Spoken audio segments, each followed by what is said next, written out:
to talk to you and hopefully share some important historical moments about the Women's World Cup. Just to set the scene, this is my 7th World Cup. I was fortunate to be at the first World Cup in 1991 in China. And there's certainly been a lot changed over the last 30 odd years since that time. In China, there were 12 finalists out of about 67 countries vying for qualification. And we've seen the sort of strength of most of the European countries in those early iterations of the World Cup, 91, 95, 99, etc. USA were the first world champions against Norway. And then we saw an increase in the number of finalists in 99. FIFA took the competition to a 16-team competition. So you're already in the round of 16 simply by making it there into the finals.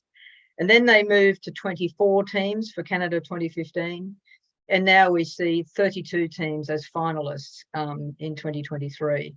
And those 32 teams that are here now basically went through massive qualification competitions that we haven't seen before. The quantity or the number of teams vying for qualification for those final 32 places, it's probably around about 170 nations across the world. And we've seen a massive rise in the number of teams as well as the quality of competition throughout Africa, throughout South America, and also throughout Asia, and especially West Asia, where Australia's been participating.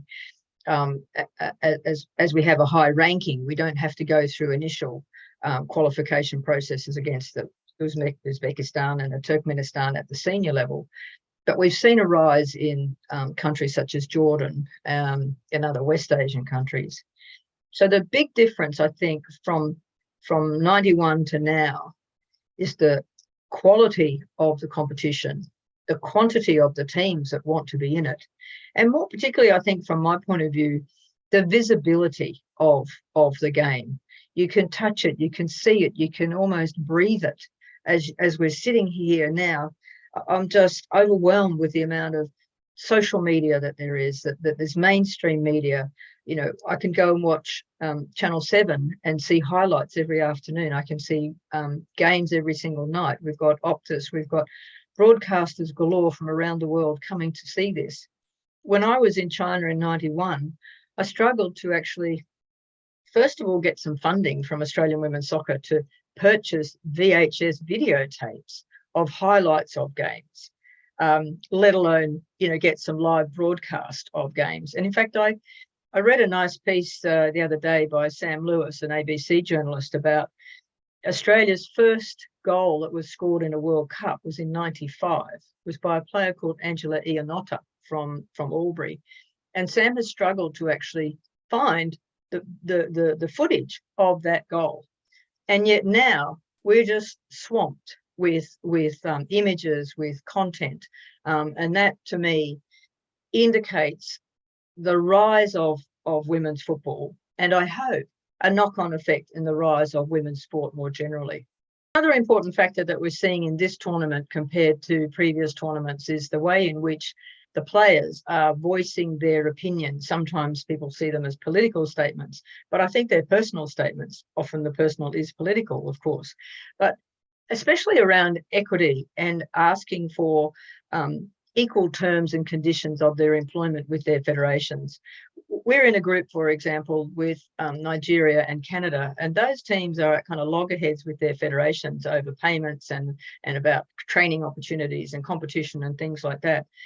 The Matildas have released a video which highlights the fact that whilst they have gone from a stage in the early decades where they were paying to play for their country, they are now paid to play, and they're paid a reasonable wage. It's still nowhere near equitable to their male counterparts, but it's a long way from where we were in the 90s and the noughties. But there is still a large gap between the haves and the have-nots in terms of what federations are providing to their female players. Wages, gear, training, competition opportunities, those sorts of things. And through collective bargaining agreements that our players have been able to negotiate, 2015 and 2019, and coming up for renewal of that, we see them in a fairly good position. But we have a long way to go when we look at other smaller countries, such as the Zambias and Panamas, and even Jamaica, played France in an amazing game, but they have to fundraise in order to cover their costs to participate in the World Cup. That's not good enough. The other thing that we're starting to see is a greater awareness of the lack of women in coaching.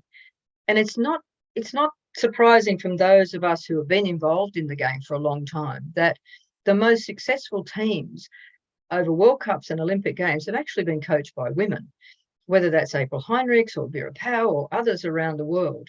We still see a big gap between the number of women in the pipeline for coaching and those that have sort of made it to the top.